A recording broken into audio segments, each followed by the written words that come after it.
রংপুরে আবারও অ্যানথ্রাক্স আতঙ্ক। অসুস্থ গরু জবাইয়ের পর প্রাণ হারিয়েছেন কৃষক আব্দুর রাজ্জাক।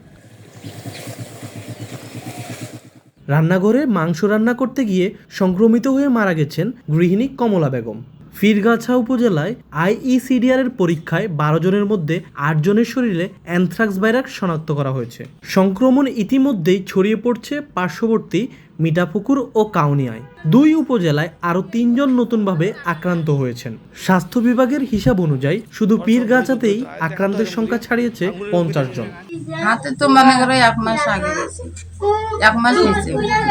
পানগ্রার থেকে যা চিকিৎসা নিয়ে আসছি, ওষুধপাতি দিয়েছে, ওই অবস্থায় নিয়ে আসি আর ওষুধপাতি খাইয়া কিছুটা কমছে।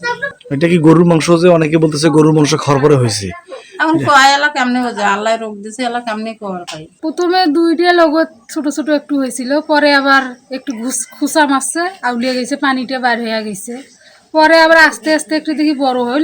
পরে আমরা বাইরে সেটু ওষুধ না নিয়ে রংপুর মেডিকেলে গেছি, যে ওই জায়গার চিকিৎসা দিয়ে আল্লাহর রহমত কিছুটা হইলেও কমছে। তো আপনারা কি গরুর মাংস এর মাঝে কখনো? আমরা তো লাস্টে ওই গরুর মাংস খাওয়া হইলো না কি হইলো তা তো জানি না, কিন্তু ওইটা নাম পেপারও ছাপিয়ে গেছে। কিন্তু আমরা 1 কেজি মাংস নিয়েছি, গেলে 1 কেজি মাংস তো মনে করো সবাই মিলিয়েই খাইছি, কিন্তু ও তো একলাই খাইনি, আমরা সবাই খাচ্ছি, কিন্তু ও আর খালি দুটো আঙ্গুলিতে হয়েছে। মনে করছিল মানুষ হচ্ছে রোগ লোক, এখন তো জীবন আর কি ফিরি পাইছে, আর কি করা যাবে। তো কবে থেকে ওনাদের এই সমস্যা? এলাবা কতদিন থাকি, এলাবা কয় ওইটাই তো যে মনে আল্লাহ তো দেওয়াই, আল্লাহ নেওয়াই, এসে তো আর কি কোনো আছে। এখন ওর ওষুধপাতি খেয়ে তখন ভালো হবার লাগছে। মিঠাপুকুরে অসুস্থ গরু জবাইয়ের 2 দিন পরেই অন্তত 4 জনের শরীরে দেখা দিয়েছে অ্যানথ্রাক্সের উপসর্গ।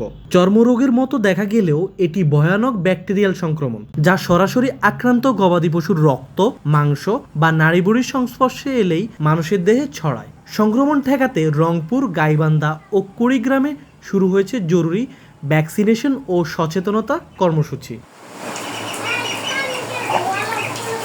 জেলা civil surgeon doctor Shahin Sultana বলেন, অ্যানথ্রাক্স আক্রান্তদের চিকিৎসা দেওয়া হচ্ছে, তবে মানুষকে সতর্ক করতে হবে। অসুস্থ গরুর মাংস বা রক্তের সংস্পর্শে আসবেন না। পরিচর্যার সময় অবশ্যই হ্যান্ডস গ্লাভ ব্যবহার করুন।